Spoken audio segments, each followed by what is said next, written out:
हाँ भाई, good morning सभी को। चलिए बताइए पहले का आंसर क्या होगा। है डी। सर्च मारा है फोन पे। ऐसे कैसे पता, बताओ फिर। न्यूक्लियोटाइड्स कैसे होते हैं? न्यूक्लियोटाइड से पहले क्या बनते हैं डीएनए में? जिनकी श्रृंखला तैयार होती है न्यूक्लियोटाइड के रूप में, उससे पहले क्या होते हैं? जहां आपके पास प्रोटीन यानी एक तरह का बेस होता है, प्लस आपके पास फॉस्फेट लवण होता है, और प्लस आपके पास चीनी होती है। इन तीनों से मिलकर पहले एक पेप्टाइड लिंकेज और ग्लाइकोसिडिक लिंकेज से एक चीज बनती है। उसके बाद न्यूक्लियोटाइड्स की फॉर्मेशन होती है। ठीक है, तो पहले क्या बनते हैं? न्यूक्लियोसाइड्स। फिर उसके बाद बनते हैं क्या? न्यूक्लियोटाइड्स। ठीक है, डीएनए की खास चीज है, इंपॉर्टेंट है, क्योंकि डीएनए का क्वेश्चन सबसे इंपॉर्टेंट होता है, अच्छे से याद रखना है। और दूसरा इसमें आता है कि जो डीएनए में प्रोटीन होते हैं वो किस रूप में होते हैं। तो बेसिकली अगर डीएनए का सीधा प्रोटीन पूछे तो कौन सा होता है? हिस्टोन। आता है क्वेश्चन कि इसका जो खास प्रोटीन है वो हिस्टोन है। दूसरा पूछ लिया जाए कि डीएनए में जो प्रोटीन बनाने वाले नाइट्रोजनी अक्षार होते हैं वो कौन से होते हैं। तो प्रोटीन किस रूप में मिलते हैं? नाइट्रोजनी अक्षार यानी नाइट्रोजिनस बेस होते हैं। कितने टाइप के होते हैं? 2 टाइप के होते हैं, याद रखना कि नाइट्रोजनी अक्षार जो होते हैं ये कितने टाइप के होते हैं? ये 2 होते हैं। एक होता है प्यूरीन और दूसरा कौन सा होता है? पायरिडीन। अच्छे से याद रखना। और प्यूरीन में कौन से आते हैं और पैरिडीन में कौन से आते हैं, ये भी बड़ा इंपॉर्टेंट रोल है। तो हमारे पास एजी प्यारे, तो एजी किस में आती है? प्यूरीन में। तो एडेनिन और गवानीन ये दोनों किस में होती है? प्यूरीन में। ठीक है, सुनो तो प्यारे। ठीक है, एजी प्यारे, सुनो तो प्यारे। सुनो तो प्यारे में क्या है? साइटोसिन। और तो में क्या है? थाइमीन। ठीक है, 4 प्रोटीन होती है खास, नाइट्रोजिनस बेस है। प्यूरीन ए और जी होती है। पैरिडीन में कौन सी आती है? सी और टी। सी का मतलब है साइटोसिन और टी का मतलब क्या है? थाइमीन। ए का मतलब क्या है? एडेनिन। और जी का मतलब क्या है? गवानीन। आरएनए में एक मिस होती है, इनमें से कौन सी होती है? आरएनए में एक प्रोटीन बदलती है, कौन सी बदलती है इनमें से? क्वेश्चन बड़ा खास है कि आरएनए में कौन सी एक अलग होती है डीएनए से। तो थाइमीन की जगह यूरासिल होती है, याद रखना। ठीक है, कि जो टी की जगह आएगी वो कौन सी चीज आएगी? यू आएगी। ठीक है, ये खास क्वेश्चन है। चलिए, शर्करा वगैरह तुम लोगों को याद ही है कौन सी होती है, कि कोशिका में प्रोटीन संश्लेषण का स्थान है। सिंगे हैं? हाँ, फैक्ट्री कौन सी बताई थी आपको? राइबोसोम। ठीक है, वेरी गुड। चलिए नेक्स्ट बताओ कि निम्नलिखित में से किस में वास्तविक केंद्रक नहीं पाया जाता? Second last bench. दूसरी कहाँ है? भाग्य। उसको पता है, आज फिर पूछे जाएंगे। लास्ट वाले बताओ क्या आना चाहिए। तेरे को तो CHSL का पेपर देना है तो तैयारी कर ले बढ़िया। एक आधा कोशिका का क्वेश्चन जरूर देते हैं वो, या तो कोशिकांग पे आता है और या बढ़िया से क्या कोशिका के लेवलर का क्वेश्चन पूछा जाता है। तो क्या आएगा? वास्तविक केंद्रक किस में नहीं पाया जाता। मतलब इतने दिन तुमने धूड़ में लट मारे, ये आंसर बता रहे हो। वास्तविक केंद्रक नहीं पाया जाता है प्रोकैरियोट, और प्रोकैरियोट में खास कौन है? आपके बैक्टीरिया। ठीक है, चलिए नेक्स्ट बताइए, निम्नलिखित में से कौन सा या कौन सी कोशिका सबसे लंबी है? सिंगे। हाँ, कौन सी होती है? तंत्रिका। ये लिखवाया था कि तंत्रिका सेल क्या होती है? सबसे लंबी। ठीक है, लगभग शुरुआत कहां से हो जाती है इसकी? लेंथ की अगर बात करें तो 1 मीटर। ठीक है, राइबोसोम किससे बने होते हैं सिंगे? हैं? किससे? तल्ला हो सकता है। हाँ, लास्ट बेंच वाले बताओ, राइबोसोम किससे बने होते हैं? लिखवाया है मैंने अच्छे से। कि राइबोसोम नकल मार के नहीं बताना, ठीक है। किससे आएंगे? आरएनए प्लस प्रोटीन के। राइबोसोम होते हैं कितने टाइप के हैं सिंगे? प्रोकैरियोट और यूकैरियोट में जो राइबोसोम मिलते हैं बेसिकली आधारभूत जो बाकी सब यूनिट से मिलकर बनते हैं, जिनको हम लोग पढ़ते हैं, हमने कल लिखा है उसको। कितने प्रकार के राइबोसोम पढ़ाए हैं? क्या पता, बैठे थे कल क्लास में, आप बताओ कितने थे? 2 तरह के थे ना, कि 70S और 80S। अच्छे से याद कर लो। 70S किस में पाए जाते हैं? केवल प्रोकैरियोट में। यूकैरियोट में क्या मिलते हैं? दोनों ही, ठीक है। अच्छे से याद रखो, मोस्ट इंपोर्टेंट। और S स्टैंड्स फॉर स्वेटबर्ग, ठीक है। और होता क्या है वो? प्रोटीन का सेडिमेंटेशन कोएफिशिएंट। चलिए नेक्स्ट बताओ, लास्ट बेंच वाले ही बताएंगे और कोई नहीं बोलेगा। कोशिका शब्द किसने दिया था? 9वीं कक्षा का क्वेश्चन है। बिड़ते ही जब हम पाठ खोल लेंगे कोशिकाला, उसमें पहले पेज पे यही चीज है, शुरू की लाइन में दे दी जाती है। कोशिका का नाम किसने दिया था? सेकंड लास्ट बताओ। है सी? अब बताओ। हाँ हाँ, तो रॉबर्ट हुक है भाई। कोशिका की जो खोज की है उसी बंदे ने सबसे पहले शब्द दिया था, क्या? सेल, सेला, ठीक है, जिसको हम साइंटिफिकली भी यूज करते हैं। चलिए लास्ट वाले बताएंगे। जो बेंच पे बैठे हैं, ये क्वेश्चन कल ही करवाया है कि लाइसोसोम शब्द छोड़ के गया था, लेकिन उसको पहले मैंने बता दिया था कि वो क्या होता है। सुसाइड बैग होता है। आत्महत्या की थैली कह दो, थैला कह दो, आत्म थैली कह दो। तो ये है, ये आपके पास किसके कारण है? उसमें ऐसी क्या चीज होती है जिसके कारण वो एक सुसाइड बैग का नाम दर्ज करवा चुका है? क्या चीज होती है? पहले बेंच वाले बताओ। क्या ऐसी चीज होती है जिसके कारण उसको हम सुसाइड बैग कहते हैं? हाँ हाँ सिंगे, क्या कारण है? हैं? हैं? जहां कहीं भी ऐसे क्वेश्चन आएंगे तो देखो, यहां तो वर्ड लिखा हुआ है क्या? जल अपघटक, और एक लिखा हुआ है क्या? अपचयी। तो कौन से एंजाइम लगाने हैं? अपचयी एंजाइम लगाने हैं। अपचयी एंजाइम 3 तरह के होते हैं इसमें। एक होता है ग्लाइकोसिडेसिस, इसमें जो खास तौर पर एंजाइम मिलते हैं, एक होता है ग्लाइकोसिडेसिस। दूसरा कौन सा होता है? सल्फाटेसिस, सल्फाटेसिस। और तीसरा मिलता है आपको प्रोटीएज। ये 3 तरह के खास पाचक एंजाइम होते हैं, अपघटक एंजाइम होते हैं। किसके पास? लाइसोसोम के पास, ठीक है। चलिए नेक्स्ट पढ़ते हैं। कोशिका का पावर हाउस कौन सा है? ये तो सबको आना चाहिए। चलो लास्ट बेंच वाले बताओ कि कोशिका और माइटोकॉन्ड्रिया नाम किसने दिया है? मैं पूछ रहा हूं, माइटोकॉन्ड्रिया नाम किसने दिया है? देख के नहीं बताना। माइटोकॉन्ड्रिया जो नाम दिया है वो किसने दिया है? हैं? बेंडा ने। और माइटोकॉन्ड्रिया का सबसे पहले नाम क्या रखा गया था? हाँ, सबसे पहले जब इसको खोजा गया तो इसका नाम क्या रखा गया था? उस टाइम तो माइटोकॉन्ड्रिया नहीं था। सिंगे बता क्या था? कि यानी हमें ऊर्जा चाहिए, तो ऊर्जा कब ज्यादा पैदा होती है? जब कहीं ब्लास्ट हो। और ये जीवों में होने वाला ब्लास्ट है, तो क्या था? बायोब्लास्ट, ठीक है। किस बंदे ने नाम दिया था ये? रिचर्ड आल्टमान ने। याद रखना, इंपॉर्टेंट क्वेश्चन है। फिर माइटोकॉन्ड्रिया दिया था किसने? बेंडा, ठीक है। और फिर इसे सैक्रोसोम भी कहा था, जीवों के लिए, जंतुओं के लिए। वो बंदा लास्ट वाला था जिसने आधुनिक खोज की है, वो कौन था? कॉलिकर, ठीक है। चलिए नेक्स्ट बताइए। हाँ, लास्ट बेंच वाले बताएंगे। 2 ही शब्द का क्वेश्चन है और बहुत तगड़ा क्वेश्चन है, सोचने पे मजबूर कर देता है, चाहे हम कितना ही पढ़े हों।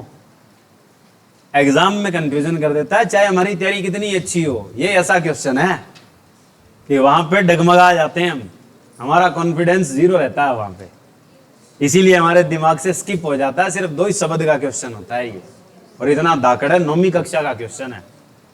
क्या आएगा? कि जिस्ट जो होते हैं वो आपके प्रोकैरियोट हैं, यूकैरियोट हैं, एक कोशिकीय हैं या बहुकोशिकीय हैं? अब देखो, प्रोकैरियोट शब्द है तो प्रोकैरियोट शब्द में एक कोशिकीय शब्द जुड़ता ही जुड़ता है। बहुकोशिकीय है तो एक कोशिकीय भी होते हैं यूकेरियोट, और क्या होते हैं प्रोकैरियोट, दोनों ही होते हैं। साथ में एक कोशिकीय और साथ में क्या है बहुकोशिकीय। इसमें से जवाब कौन सा ढूंढोगे फिर तुम? हैं सी लगाएं?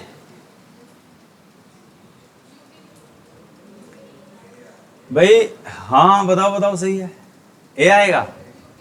देखो पहले तो ये पता होना चाहिए जिस्ट है क्या, फिर तो तुम बता सकते हो जिस्ट क्या होता है। 9वीं में भी पढ़ा है, 10वीं में भी पढ़ा है। जिस्ट क्या होता है? इसको हिंदी में कहते हैं खमीर। अब खमीर कहाँ लगाया जाता है? जलेबी बनाने के लिए। उस टाइम हमारी बड़ी लाल टपकती है जब ब्याह शादियों में जलेबी का नाम आ जाए, त्योहार पे नाम आ जाए। लेकिन उस खमीर का क्वेश्चन जब आता है तो जबान बंद हो जाती है बड़ी, है कि नहीं?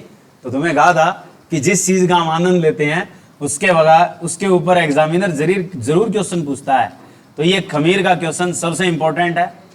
और खमीर आपके पास क्या चीज होती है? कवक होता है। और कवक ज्यादातर जो होते हैं वो कैसे होते हैं? एक कोशिकीय होते हैं या बहुकोशिकीय होते हैं?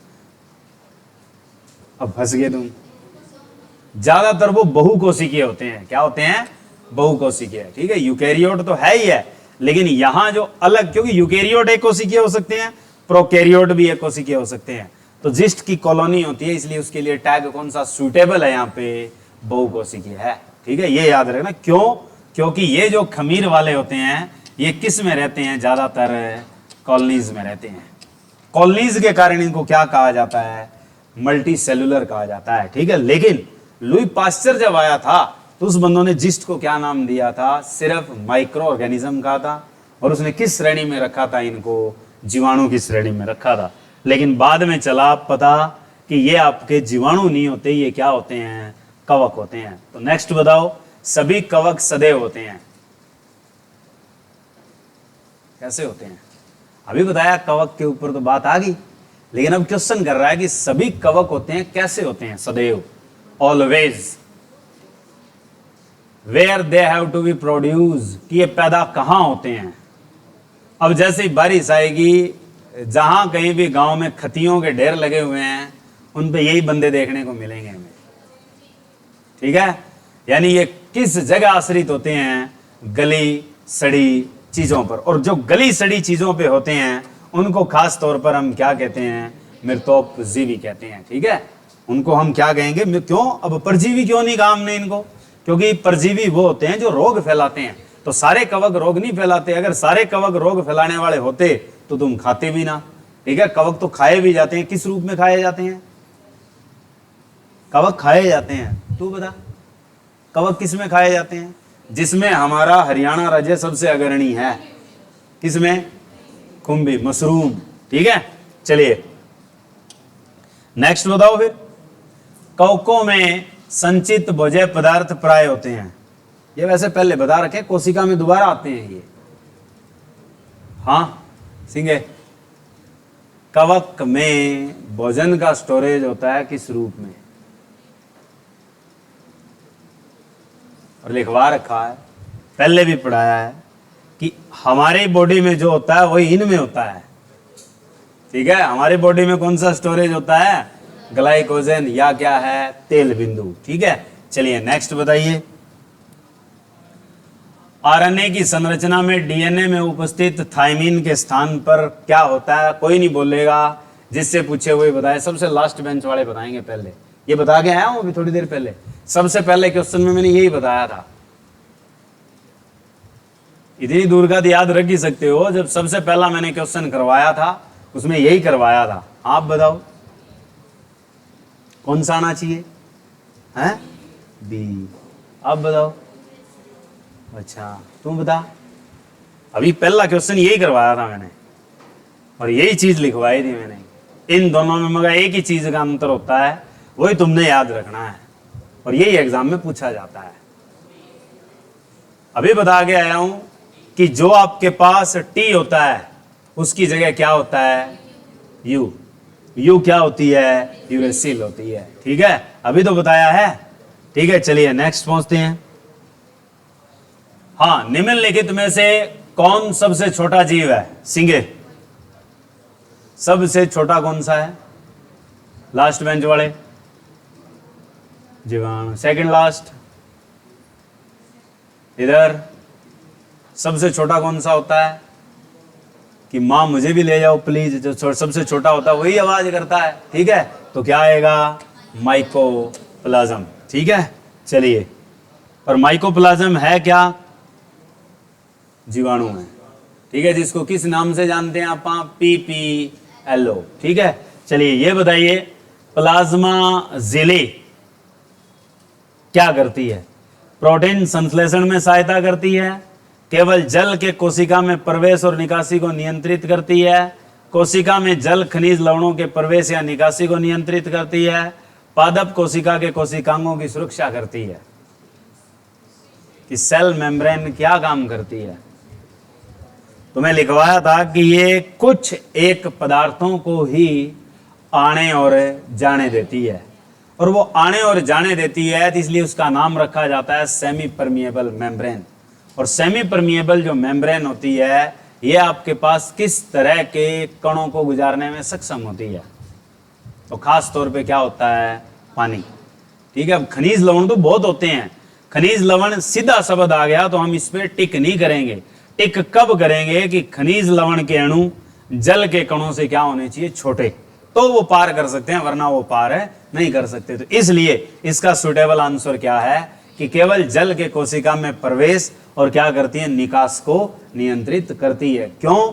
क्योंकि ये आपका किस तरह से काम करती है? सेमी परमिएबल का काम करती है, यानी आपके पास जो एक तरह से चयनित झिल्ली होती है उस जैसा काम करती है। तो ये सिर्फ सिलेक्ट करती है, इसीलिए तुम्हें पसीना आता है, तुम्हारे अंदर पानी नहीं जाता, ठीक है। कि हमारे बॉडी के अंदर क्या है? वाटर का क्या है कि इंजेक्शन नहीं होता, जबकि क्या है? बाहर जरूर निकलता है, ठीक है। तो ये कौन सी प्रोसेस से आता है? इसी फिनोमिना से आता है। चलिए बताइए, इलेक्ट्रॉन सूक्ष्मदर्शी का उच्चतम आवर्धन हो सकता है कितना? ठीक है, तो कितना होता है? 2 लाख गुना होता है। सबसे इंपॉर्टेंट क्वेश्चन है, ठीक है। चलिए नेक्स्ट बताइए कि 1 एंगस्ट्रॉम बराबर होता है 1 एंगस्ट्रॉम बी। कौन सा आएगा? लास्ट बेंच वाले बताओ जोर से। बी। आप बताओ, ये इधर वाले दो, दूसरे बेंच वाले, क्या आएगा? 1 एंगस्ट्रॉम कितना होता है? बी। आप पहले बेंच वाले बताओ। सी। तुम बता, तुम बता, तुम बता सिंगे, 1 एंगस्ट्रॉम कितना होता है? अब देखो, 1 एंगस्ट्रॉम जो होता है वो 10⁻⁻10 मीटर के बराबर होता है, ठीक है। कि 1 angstrom is equal to 10⁻⁻10 metre. मैंने कहा था ये याद रखो, ऐसी चीजें पूछ ली जाती है। माइक्रो आ गया, मिली आ गया, नैनो आ गया। एक कोशिका में सर्वाधिक पाया जाने वाला पदार्थ क्या है सिंगे? कि one of the cell contain most abundant material और सब्सटेंस। मोस्ट अबंडेंट सिंपल अगर आ जाता, कभी भी सीधा क्वेश्चन आए, लेकिन वो यहां है नहीं, इसलिए जवाब ऐसे मांगा जाता है। कई बार वो शब्द आ भी जाता है, लेकिन यहां उलझा के दिया हुआ है कि इनमें सबसे ज्यादा कौन मिलेगा। तो आपने याद रखना है, इनमें जो मोस्ट अबंडेंट होता है वो क्या होती है? प्रोटीन होती है। लेकिन अगर बात आए ऐसे, ये दिए हो जल, या वर्ड दिया हो खनिज, लवण दे दे, और फिर दे दे आपका कार्बोहाइड्रेट, और फिर दे दे आपके पास प्रोटीन, तब आपके पास आंसर क्या बन जाएगा? जल। एक कोशिका का 70% जो भाग होता है वो पानी का होता है, ठीक है, याद रखना, इंपॉर्टेंट क्वेश्चन है। आगे, कोशिका सिद्धांत प्रतिपादित किया 1839 में किसने? लास्ट बेंच वाले बताओ, कोई नहीं बोलेगा। कौन सा आएगा? बोलो बोलो लास्ट बेंच वाले। हाँ, सेकंड लास्ट लिखवाया था मैंने, कोशिका सिद्धांत। कौन सा आएगा? हाँ, ये दूसरे नंबर वाले बताओ। सी, वेरी गुड। हाँ भाई, सबने लगभग आंसर सही दिया है, स्लाइडेन। और कौन सा आएगा? स्वान। ठीक है, बहुत अच्छे, कुछ तो याद रहा, एक आधी चीज तो याद होनी चाहिए। चलिए, पादप कोशिका में जंतु कोशिका से भिन्नता के लिए निम्नलिखित में से एक लक्षण प्रमुख है, ये बताओ।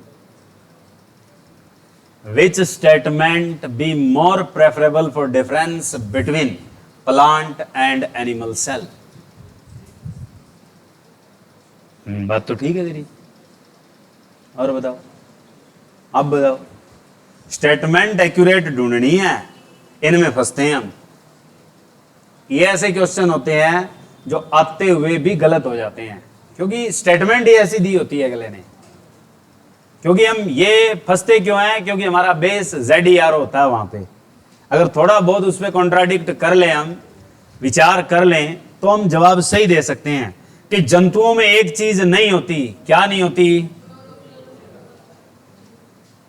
क्या जंतुओं में होती है? ये लक्षण क्या है? सबसे सुटेबल है। अब कहोगे जी सेलुलोज की कोशिका भित्ति जंतुओं में नहीं होती। होती है। मैंने एक कोशिकीय जंतु लिखवा रखे है तुम्हें, प्रोटिस्टा। और प्रोटिस्टा की कोशिका भित्ति किससे बनी होती है? सेलुलोज, प्रोटीन, और किससे बनी होती है? सिलिका। ठीक है, तो वो क्या है? जंतु ही तो है। वहां कोशिका भित्ति हो सकती है सेलुलोज से, और क्या हो सकता है? पादप कोशिका विशिष्ट नहीं होती। होती है पौधे की खुद की तो। और ये कहता है पादप कोशिकाओं में समूथ ER होता है। तो होता तो दोनों में ही है, जंतु में भी होता है और पौधे में। अच्छा, कोशिकाओं की कोशिका भित्ति सेलुलोज की बनी होती है, तो जंतुओं में भी होती है। और विशिष्ट होती है तो हर जो किंगडम बना है, हर जो आपका एक तरह का जीव है, उसमें अपने आप की कोशिका क्या होती है? विशिष्ट होती है। तो इसलिए क्या आएगा आपके पास कि सभी जितने पादप हैं उनमें क्या आपके पास क्लोरोफिल होता है। तो ये इन दोनों का क्या सबसे बेस्ट क्या है? डिफरेंस है। ठीक है, चलिए नेक्स्ट बताइए। यदि कोशिका के राइबोसोम नष्ट कर दिए जाएं तो क्या हो सकता है? प्रकाश संश्लेषण नहीं होगा, श्वसन नहीं होगा, वसा संचय नहीं होगी, प्रोटीन संचय नहीं होगा। हाँ है? हाँ, सीधा सा क्वेश्चन है कि राइबोसोम उड़ जाएंगे तो फैक्ट्री बर्बाद हो जाएगी। कौन सी फैक्ट्री बर्बाद हो जाएगी? प्रोटीन वाली बर्बाद हो जाएगी। ठीक है, सिंपल सा लॉजिक है। चलिए नेक्स्ट बताइए। न्यूक्लिक अम्ल किस में होता है? Where's be nucleic acid be stand by? कहां होता है? केंद्र में होता है। कोशिका द्रव्य केंद्रक और कोशिका द्रव्य केंद्र एवं राइबोसोम। न्यूक्लिक एसिड कहां होता है? केंद्रक और कोशिका द्रव्य।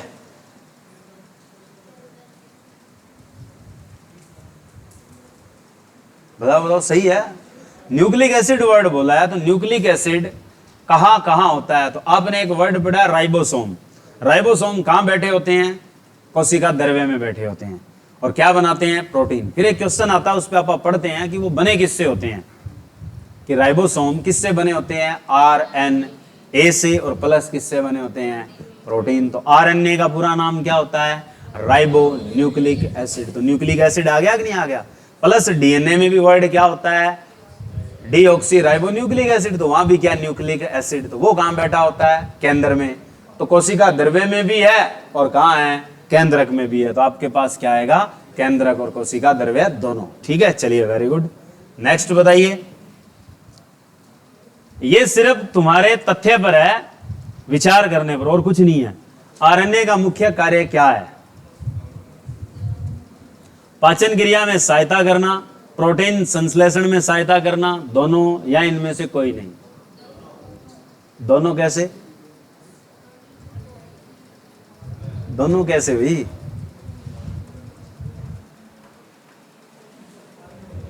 बताओ भाई, ये दोनों कैसे? लॉजिक लगा होता है इनके पीछे, ऐसी कोई बड़ी बात नहीं है।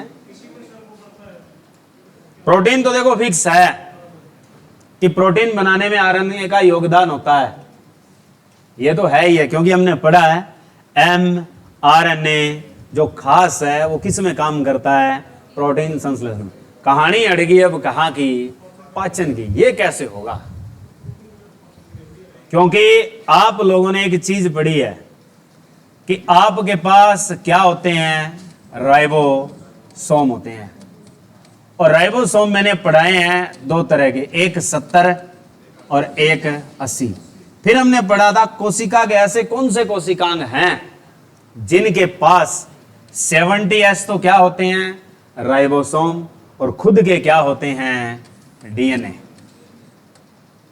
ठीक है, तो वो जगह कौन सी होती है, दो ही लिखी है हमने। एक तो लिखी थी क्या, माइटोकॉन्ड्रिया, और दूसरी चीज क्या लिखी थी, हरित लवक। इन दो में 70S और क्या होते हैं, डीएनए। और माइटोकॉन्ड्रिया ही कौन सी प्रक्रिया करती है, पाचन प्रक्रिया, यानी अंतः कोशिकीय जो श्वसन होता है, भोजन का जो अंतः कोशिकीय पाचन होता है, वो कौन सी जगह होता है, माइटोकॉन्ड्रिया में होता है। वहां राइबोसोम बैठा है। राइबोसोम किससे बना होता है, आरएनए प्लस प्रोटीन से। तो ऑप्शन क्या है, दोनों। ये लॉजिक है इसका। आगे नेक्स्ट बताओ, डीएनए का मूल मात्रक क्या है, लास्ट बेंच वाले बताएंगे। What is the basic unit of DNA. हाँ, 100 प्यारे तुम बताओ, इधर जो बैठे हो।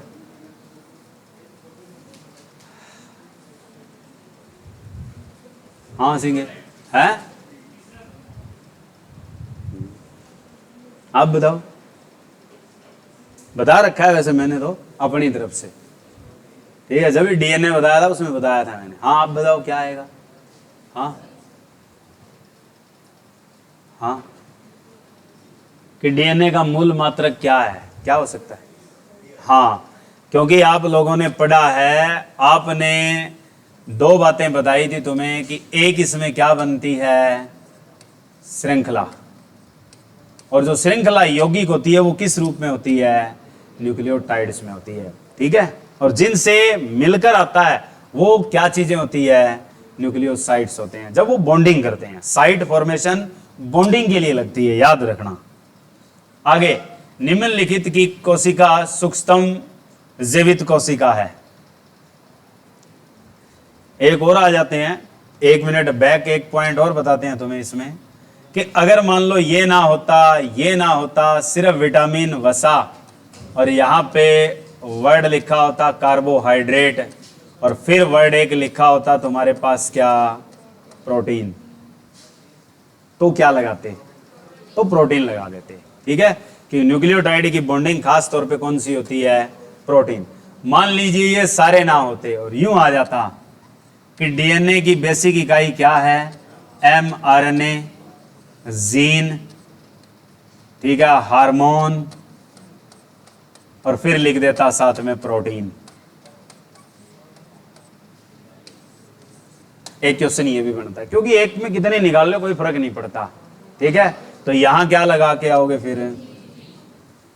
ठीक है, तुम्हें कहा था कि हेरिडिटरी मटेरियल कहा जाता है तो डीएनए है, हेरिडिटरी यूनिट बोली जाती है तो किसका नाम आता है, जीन का आता है। ठीक है, ये लॉजिक क्वेश्चन है सारे। चलो नेक्स्ट बताओ, निम्नलिखित की कोशिका सूक्ष्मतम जीवित कोशिका है, सिंगे। अगर ये क्वेश्चन नहीं बताओगे मतलब दूध में लठ मार रहे हो। लास्ट बेंच वालों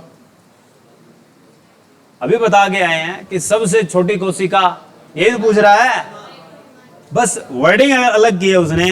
बस वर्ड ये है कि निम्नलिखित की कोशिका सूक्ष्मतम जीवित कोशिका है, तो बात तो वही पूछ रहा है ना कि सबसे छोटा जीव कौन सा है, तो कौन सा है, माइकोप्लाज्म। बात खत्म, सोच विचार और करते हो। चलो लास्ट बेंच वाले बताएंगे, कोई नहीं बोलेगा। ये काम सबके घरों में होता है, खुशी के माहौल में भी क्या दुख बना देता है, मतलब रुलाता है। ब्याह शादी में प्याज काटते हैं फिर भी रोते हैं। हाँ लास्ट बेंच वालों, हाँ हैं डी, हाँ भी प्याज काटते हैं तो आंखों में पानी क्यों आता है, बात ये पूछना चाहता है ये, हैं क्यों आता है। हाँ वेरी गुड, कि उसमें कौन सी चीज होती है, गंधक होता है। गंधक का मतलब इसलिए मैं बार बार लिखता हूं कि कहीं जरूरी नहीं है कि हर जगह सल्फर लिखा है।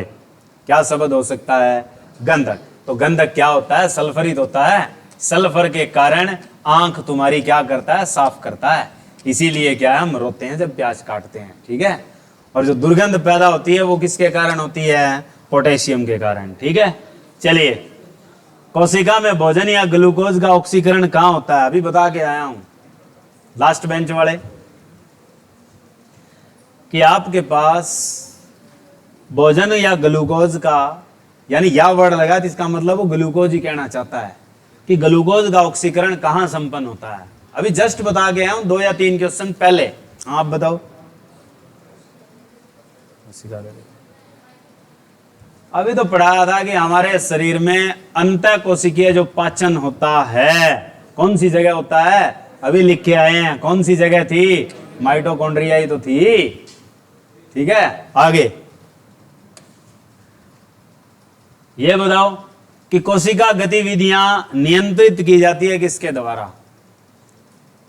हिंदुस्तान में पूरे देश में कोई भी एक्टिविटी हो उसे कंट्रोल कौन करती है? Central government. कहते हैं ना, बोलो केंद्र की सरकार करेगी। तो क्या आएगा? क्लोरोप्लास्ट द्वारा, माइटोकॉन्ड्रिया द्वारा, साइटोप्लाज्म द्वारा, या क्या आएगा? न्यूक्लियस द्वारा। तो क्या करेगा? न्यूक्लियस, केंद्रक द्वारा। ठीक है, चलिए नेक्स्ट बताइए। हाँ भी सिंगे, वनस्पति कोशिका तथा प्राणी कोशिका का अंतर किसकी उपस्थिति से स्पष्ट होता है? लास्ट बेंच वालों, सेकंड लास्ट, कि जंतु कोशिका और पादप कोशिका दो है, दोनों का अंतर स्पष्ट अच्छे से कौन सा कर सकता है इन दिए गए में से? आप बताओ। हैं? हाँ, ये क्वेश्चन थोड़ी देर पहले पढ़ के आए थे हम। ठीक है, क्या आएगा? बी। इधर बताओ, ये बताओ 4 है। हाँ सिंगे, आया विचार? कुछ ही पढ़ा लो जाए इनको। अभी तो बताया था, अभी कोशिका भित्ति और किसी के साथ जोड़ के नहीं बोला ना। माइटोकॉन्ड्रिया दोनों में होता है, केंद्रिका होती है, प्लाज्मा झिल्ली होती है। लेकिन अगर सीधा ऐसा अंतर पूछ ले कि जो पादप कोशिका में होता है और प्राणी कोशिका में नहीं होता, वो एक ही चीज है यहाँ पे, क्या? कोशिका भित्ति। ये हो सकता है। ठीक है, आगे नेक्स्ट बताओ, निम्नलिखित में कौन सी संरचना प्रोकैरियोटिक कोशिका में नहीं पाई जाती है? प्रोकैरियोट में नहीं पाई जाती है। क्या नहीं पाई जाती है? और ये मैंने अच्छे से लिखवाया था जब मैंने अंतर लिखवाए थे दोनों में, कि कहा था कि इसमें केंद्रक नहीं होता तो उसमें केंद्रक झिल्ली भी नहीं होती। कोशिका भित्ति तो होती है उनमें, स्पेशल यही तो होती है उनके पास। चलिए नेक्स्ट बताओ, माइटोकॉन्ड्रिया का मुख्य कार्य है कोशिका में। लास्ट बेंच वाले पक्के करवा देंगे, टेंशन ना लो। क्या आएगा? अभी पढ़ा के आया हूं। माइटोकॉन्ड्रिया क्या काम करता है? अभी तो बताया है, जस्ट थोड़ी देर पहले पढ़ा, 2 कदम ही नहीं चले हम। हाँ सिंगे, क्या आएगा? अब बताओ। हाँ इधर है। हाँ, श्वसन प्रक्रम हो रहा है, रेस्पिरेशन हो रही है, अंतः कोशिकीय श्वसन हो रहा है, तो रेस्पिरेशन वर्ड दे दिया, बस फर्क इतना ही, इंग्लिश को हिंदी में लिखा है। ठीक है, हाँ आगे चलो। खाद्य पदार्थों में अधिक मात्रा में नमक और चीनी डालकर उन्हें लंबे समय तक पर परिरक्षित किया जा सकता है। ऐसा इसलिए क्योंकि अधिक नमक और चीनी क्या काम करती है? आप घरों में अचार डालते हैं, अचार में कौन सी चीज अचार को सुरक्षित रखती है? नमक रखता है, तेल नहीं रखता कभी भी। अच्छा, दूसरा, मीठे पदार्थों को सुरक्षित रखना हो तो चीनी में रखा जाता है। कैसे? आंवले का क्या मुरबा, बांस का मुरबा, सेब का मुरबा, जितने मुरबे बनते हैं उनको किस घोल में रखा जाता है? चीनी की चाशनी वाले घोल में रखा जाता है। तो वो वहां पे क्या रहते हैं? सुरक्षित रहते हैं। क्यों रहते हैं ये पूछ रहा है। चीनी सबसे बड़ा प्रेजर्वेटिव है मीठों में, नमकीन में सबसे बड़ा प्रेजर्वेटिव कौन है? नमक। अब कह दे अचार सुरक्षित रहता है किसके कारण? अब तेल में डुबोए डालता, हम अंदाजा लगाते हैं, बोल तेल ही रखता होगा। तेल नहीं रखता, नमक रखता है। ठीक है, अगर नमक नहीं डालेंगे अचार खराब हो जाएगा 4 दिन में। ठीक है, फंगस आ जाएगी अपने आप। घी में भी आ जाती है फंगस, कभी देखना। लंबे टाइम घी रखते हैं तो काले काले धब्बे इन दिनों में सबसे ज्यादा पैदा होते हैं। और अब अगर घर में घी स्टोर कर रखा है तो उसको उखाड़ के देख लेना चाहिए, अंदर क्या है, ब्लैक डॉट से बने होंगे, सबसे डेंजरस फंगस होती है वो फैटी एसिड्स की। तो क्या आएगा इसमें बताओ? ए नहीं आएगा। खाद्य पदार्थों से क्या करता है? पानी निकालने का काम करता है, पानी स्टोरेज उनका जीरो कर देता है, इसीलिए पानी सारा बाहर आ जाता है, तो वो स्लाइसिस होती है, वो क्या होती है? पिचक जाती है। बात खत्म, करवाया तो था। चलिए, तर्क के अंदर पाया जाता है, यानी centrosome be found in. Last सोफे वाले बताओ भाई। हाँ मंत्री तू बता, तर्क के अंदर कहां पाया जाता? नौवीं कक्षा का क्वेश्चन है, नौवीं पढ़ के आए हैं हम। सरदार बता क्या आएगा?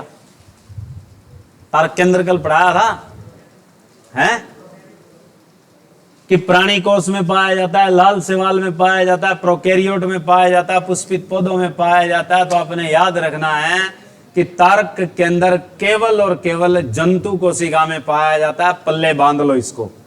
और तार्क के अंदर से किरणें पैदा होती है, कौन सी? तार्क के अंदर किरणें छोड़ता है जब वो गुण सूत्रों को बांटता है। कौन सी किरणें छोड़ता है? कल लिखवाया था मैंने। हाँ, कौन सी किरणें छोड़ता है? हाँ है पैरा बैंगनी। ये कहां से आ गई? सूरज थोड़ी है यो, ठीक है। इन किरणों का नाम होता है एस्ट्रल रेज, हिंदी में कहते हैं उनको तारक रश्मियां। ये क्वेश्चन सबसे इंपॉर्टेंट है, ठीक है। चलिए नेक्स्ट बताइए। बोले परा बैंगनी। ये बताओ, प्रकाश संश्लेषी वर्णक हरित लवक के जिले में उपस्थित होते हैं कहां? आया, जितने ये क्वेश्चन हम पढ़ रहे हैं सारे आए हुए हैं। कोई CHSL में आया हुआ है, कोई DSSB में आया हुआ है, कोई HTET में आया हुआ है, कोई अनदर टीचिंग एग्जाम में आया हुआ है, या HSC के अनदर एग्जाम में आया हुआ है। ऐसे क्वेश्चन है ये। प्रकाश संश्लेषी वर्णक हरित लवक के जिले में उपस्थित। ये क्वेश्चन क्यों देता है अगला? क्योंकि ये स्टेटमेंट में से उठाई हुई चीज होती है, खाली स्थान छोड़ देता है। ये इसके साथ उपस्थित होते हैं, तो उससे पहले था कि झिल्ली में खाली स्थान में उपस्थित होते हैं, इसका मतलब ये है। तो वहां से वो पॉइंट उठा के इसने नीचे पुट कर दिया और बाकी ऊपर सीरीज छोड़ दी। यही होता है एग्जामिनर का तरीका क्वेश्चन पूछने का। तो वो किस में उपस्थित होते हैं? थाइलेकोइड में होते हैं, ठीक है। चलिए नेक्स्ट बताइए। राइबोसोम के अंदर है, बार बार बताना ही नहीं पड़ेगा, सिंपल जवाब आएगा। क्या आएगा? प्रोटीन के संश्लेषक होते हैं भाई, ठीक है। चलिए नेक्स्ट बताइए। कोशिका के बारे में निम्नलिखित में से कौन सा कथन सही नहीं है? ये बताओ अब। Which statement is not be true for sale? कि जो निम्नलिखित है उनमें से एक ऐसा कथन होगा जो कोशिका के लिए सत्य नहीं होगा, या सही नहीं होगा, या उसके लायक नहीं है वो। बताओ क्या आएगा? कोशिकाओं के आकार और अमाप विशिष्ट कार्य से संबंधित होते हैं। कुछ कोशिकाओं के बदलते आकार होते हैं। बात तो ठीक है, कोशिकाओं के आकार बदलते हैं। कैसे बदलते हैं? सीधा हमारे ऊपर ही ले लो। लाल रक्त कणिकाएं 3 प्रकार की पढ़ते आए हो, तीनों का आकार सेम है नहीं होता। एक छोटी बड़ी, छोटी बड़ी ऐसे पढ़ते आए हैं, तो यानी इनके आकार क्या होते हैं? बदलते हैं।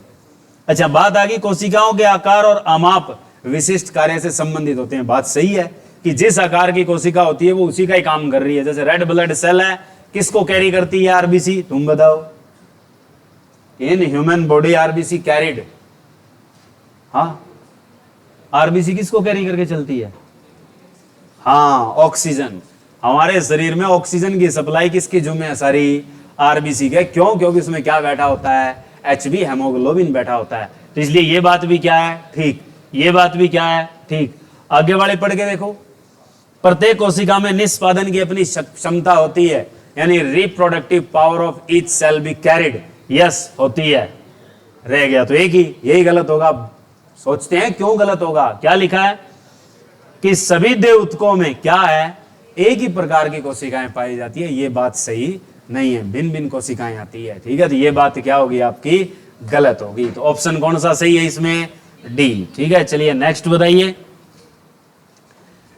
जीव कोशिका का कौन सा भाग पावर हाउस कहलाता है? लास्ट बेंच वाले, पावर हाउस कौन सा होता है? 100 प्यारे बताओ। बता के आए हैं तो थोड़ी देर पहले बताया है। पावर हाउस क्या होती है? बोलना नहीं है,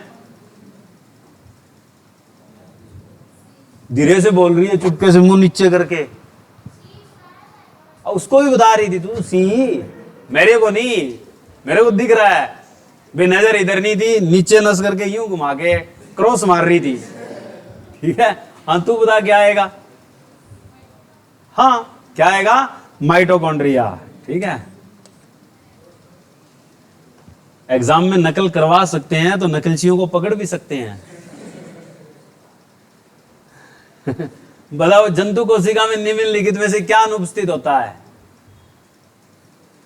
कि जंतु कोशिका में निम्नलिखित में से क्या अनुपस्थित होता है? इनमें से बार बार पढ़ रहे हैं, ऐसी चीज आएगी, बस बदल के आएगी। सेलुलोज की कोशिका भित्ति, केंद्रक, माइटोकॉन्ड्रिया, इनमें से कोई नहीं। अभी बता के आए थे, थोड़ी देर पहले पढ़ा था कि कोशिका भित्ति, ठीक है, जो किससे बनी हुई है? खास तौर पे सेलुलोज। ठीक है, ये सिर्फ सेलुलोज वाली कहां पाई जाती है? पौधों में पाई जाती है, जंतुओं में नहीं पाई जाती। जंतुओं में जब भी कोशिका भित्ति आएगी तो सेलुलोज, प्रोटीन और साथ में क्या आएगी? सिलिका आएगी। ठीक है, ये बताओ, गोल्जी कोय उत्पन्न हुए हैं?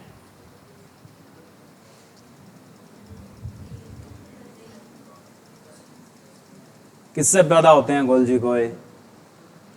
किस झिल्ली से जुड़े होते हैं? खास क्वेश्चन है, इंपॉर्टेंट भी है, मोस्ट इंपॉर्टेंट है। ये आपके किससे पैदा होते हैं? अंतःपरद्रव्यी जालिका से पैदा होते हैं, अंतःपरद्रव्यी रेक्टिक्युलम से पैदा होते हैं। ठीक है, और गोल्जी कोय की खोज किसने की थी? लास्ट बेंच वाले बताओ जल्दी। गोल्जी कोय की खोज सेकंड लास्ट। कहा था ना उल्टा पढ़ना है, नाम होता है गोल्जी कॉम्प्लेक्स, तो उल्टा पढ़ना है, को आगे लेना है, गो को पीछे कर देना है, तो क्या आएगा? Camillo Golgi. ठीक है, चलिए नेक्स्ट बताइए। हाँ, निम्नलिखित में से वह एकमात्र पादप कोशिका में कौन सी है जो बिना न्यूक्लिक या न्यूक्लियाई है? सबसे मोस्ट इंपॉर्टेंट क्वेश्चन है, मेल कांस्टेबल में आया हुआ है, 5 स्टार क्वेश्चन है। और ये मैंने जब पादप उत्तक पढ़े थे उस टाइम बताया था कि प्रारंभ में इनमें केंद्रक नहीं पाया जाता, जैसे युवा हो जाती है तो केंद्रक आ जाता है। ठीक है, तुक्के नहीं मारने। सहचर कोशिकाएं, जिन्हें क्या कहते हैं?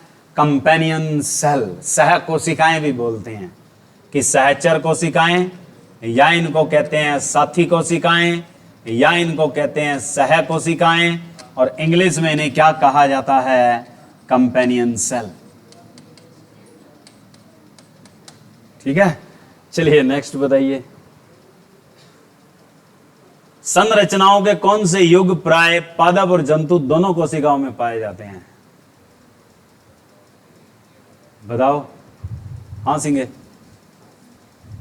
सिंपल क्वेश्चन आया, पीछे की तरह ही बन के आया है। बात कर रहा है जंतु और किसकी? पादप की। तो कोशिकांग हैं ऐसे जो दोनों में होंगे, दोनों में होने चाहिए। ये नहीं है कि एक में हो दूसरे में ना हो, वो नहीं चलेगा। इसने कहा दोनों में हो, तो क्या आएगा? अंतःपरद्रव्यी जालिका और कोशिका कला, कोशिका कला और कोशिका भित्ति, कोशिका भित्ति और न्यूक्लियस, न्यूक्लियस और क्लोरोप्लास्ट, दोनों कोशिकाओं में पाए जाते हैं। पहला भी ठीक है, दूसरा सिर्फ क्या होता है? दोनों में इकट्ठा नहीं मिलता। फिर कोशिका भित्ति और न्यूक्लियस दोनों में नहीं मिलती, न्यूक्लियस और क्लोरोप्लास्ट भी दोनों में नहीं मिलते, यानी ये तीनों क्या हो गए? कैंसल। बचा कौन सा? एक। ठीक है, चलिए वेरी गुड। नेक्स्ट, कि निम्नलिखित में से किस सवाल का प्रयोग अंतरिक्ष अनुसंधान में किया जा रहा है? लास्ट बेंच वाले, ये तो आना चाहिए, बहुत फेमस क्वेश्चन है। सेकंड लास्ट, इधर बताओ, इधर। हाँ, आकाश हमारे वायुमंडल से अगर बाहर चले जाएं तो कैसा दिखता है? काला। तो काला दिखता है तो क्या आएगा? क्लोरेला। ठीक है, चलिए नेक्स्ट बताओ। पके हुए टमाटर का रंग लाल किसकी उपस्थिति के कारण होता है? हाँ, टमाटर तो खा रहे हैं, अब यूं ही रेडियो पे रुड़ रहे हैं, देखते हैं, बताओ। हैं? D, very good. हाँ, डी। पीछे लास्ट बेंच वालों, बी। हाँ, कैरोटिनॉइड क्या होते हैं? कैरोटिनॉइड। कौन सी कैरोटिनॉइड होती है? लाल दिखता है तो लाइकोपीन। ठीक है, कि लाइकोपीन नामक कैरोटिनॉइड होता है जिसके कारण इसका रंग कैसा दिखता है? लाल। ठीक है, चलिए नेक्स्ट। ये बताओ, कोशिका के केंद्रक की खोज किसने की थी?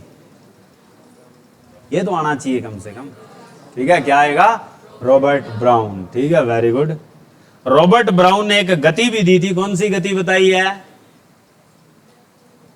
रॉबर्ट ब्राउन ने एक गति बताई है और किसी कणों के चलते बताई है, उसका नाम क्या है? जो 10वीं क्लास में बताई गई है। 10वीं क्लास की एनसीईआरटी 9वीं कक्षा की एनसीईआरटी में पढ़ने को मिलेगी अगर पुराना सिलेबस है तो, जिसका नाम है ब्राउनी गति, ब्राउनियन मूवमेंट। कौन से कणों के लिए होती है? कोलाइडी कणों के लिए। विलेन कौन सा होता है? कोलाइडी विलेन। वहां पे खास क्वेश्चन ये है। ये बताओ, सेलुलोज भित्ति किसके सेलों में पाई जाती है? सिंपल है, हाँ सीखे। हाँ, आगे किन में पाई जाती है? सेलों का मतलब है कोशिकाओं में। हाँ, लास्ट बेंच वालों, बी। बहुत अच्छे, इन्होंने बी बताया है। भाई सेलुलोज जो कोशिका भित्ति है किन में मिलती है? पौधों में मिलती है। ठीक है,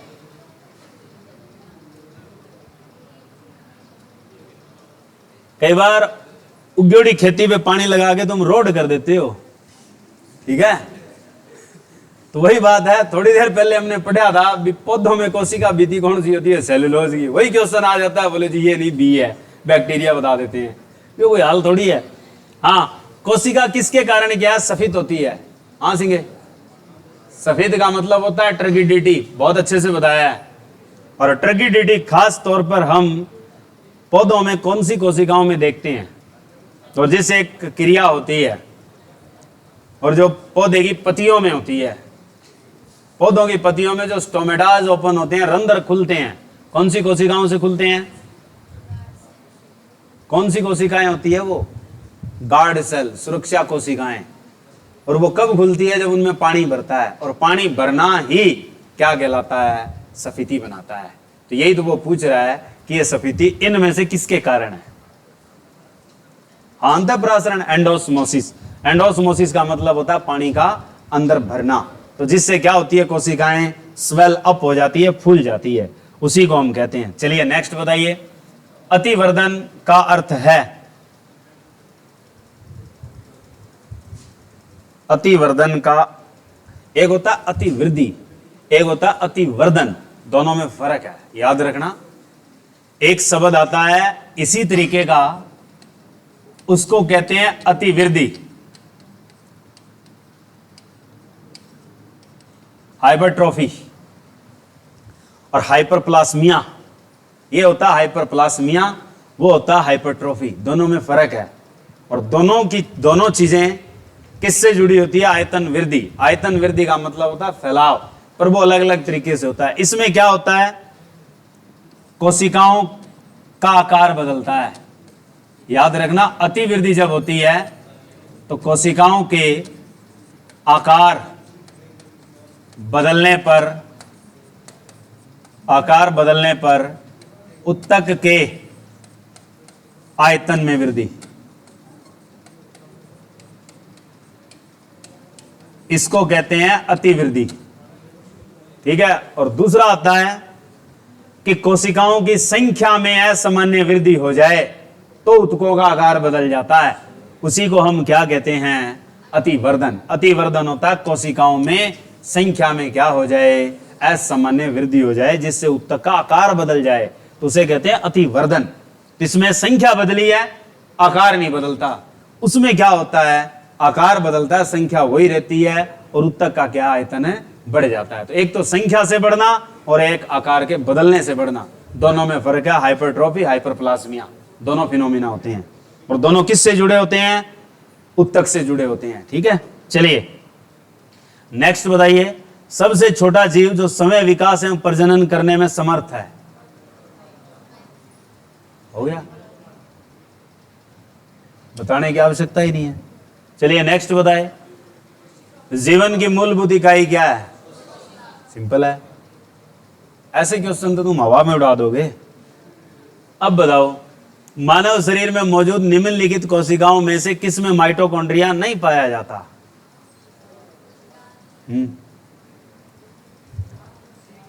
हाँ सही बोल रहे हो। यूं गर्दन एक बार बोल दिया, यूं गर्दन नहीं मारनी। ठीक है, हाँ ठीक है, हाँ बताया था मैंने कल कि जहां गोल्जी कोय और केंद्रक दोनों ही नहीं होते, स्तनधारियों में ऐसी कौन सी कोशिकाएं होती है जिनमें केंद्रक नहीं पाया जाता, गोल्जी कोय नहीं पाया जाता, तो वहां खाने को पचाने की भी जरूरत नहीं है। तो वो कौन सी कोशिकाएं होती है? आरबीसी तो होती है, रेड ब्लड सेल। तो रेड ब्लड सेल में आपके पास माइटोकॉन्ड्रिया नहीं होता, ना गोल्जी कोय होता और ना ही आपका न्यूक्लियस होता। इसका एक तरह से अपवाद लिखवाया था। कौन था अपवाद? कि जिनके आरबीसी में केंद्रक पाया जाता है वो दो जंतु कौन से हैं जो हमने अपवाद में लिखे थे? ऊंट और लेमा। ये क्वेश्चन आता है। चलिए नेक्स्ट बताओ, कंसंट्रेशन ग्रेडियंट के खिलाफ कोशिका की हलचल को क्या कहा जाता है? यानी with opposition of concentration gradient be called as. Concentration gradient के विपरीत सांद्रता ढाल या सांद्रता प्रवणता के विपरीत जो क्रिया होती है उसे क्या कहते हैं? और इस सांद्रता प्रवणता के विपरीत जो क्रिया होती है इसमें ऊर्जा चाहिए, और वो ऊर्जा जो चाहिए वो एटीपी से मिलती है। और मैंने तुम्हें लिखवाया था कि जब भी हम ट्रांसपोर्टेशन पढ़ते हैं पौधों में या जंतुओं में, तो पौधों में हमने पढ़ा था और खास तौर पे दो पढ़े थे, एक तो विसरण से होता है और एक जो होता है वो एटीपी की ऊर्जा लेकर होता है। उल्टी दिशा में चलना, मैंने बताया था कि उल्टी दिशा में जब भी खेल होता है तो ऊर्जा लेके होता है। उसे हम कौन सा कहते हैं? नहीं, अच्छे से पढ़ लेना, लिखवा रखा है मैंने, एक्टिव ट्रांसपोर्टेशन। अभी आप ही खोल के पढ़ लेना चाहे, ठीक है। तो एक्टिव ट्रांसपोर्टेशन होता है, सक्रिय है परिवहन। विपरीत चलाना है, विपरीत चलाने के लिए ऊर्जा चाहिए, और ऊर्जा कौन से मीडियम में चाहिए? सक्रिय ट्रांसपोर्टेशन यानी सक्रिय परिवहन में चाहिए। कॉपी खोल के भी चेक कर लेना चाहे, एज इट इज लिखवा रखा है। हाँ ये बताओ, सबसे बड़ी मानव कोशिका कौन सी है? ये तो आना चाहिए कम से कम, ठीक है, हैं? मारूंगा कान के नीचे पहला। ये सीन है, पूरी फसल रोड करती है। कौन सा होता है? ओ मानव के बारे में मैंने कहा था बड़ी उत्तराए और लंबी उत्तराए दो अलग अलग है। लंबी आए तो क्या याद रखनी है? तंत्रिका। बड़ी आए तो क्या याद रखनी है? बड़ी का मतलब क्या होता है? व्यास के चलते, और लंबी का मतलब होता है किसका? लंबाई। ठीक है, दो क्वेश्चन है, लंबी और क्या याद रखना है? बड़ी। ठीक है, अब मान लो बड़ी में साथ में वो तंत्रिका लिख देता, तो तंत्रिका पे आप क्लिक नहीं करोगे, ठीक है, ओम पे करके आओगे। ये व्यास के चलते पूछ रहा है। बड़ी का मतलब होता है मोटी, मोटाई हमेशा किसके साथ आती है? व्यास के साथ, ठीक है। और लंबाई आ जाए तो उत्तर तुम्हारा क्या है? न्यूरॉन से, ठीक है। ये बात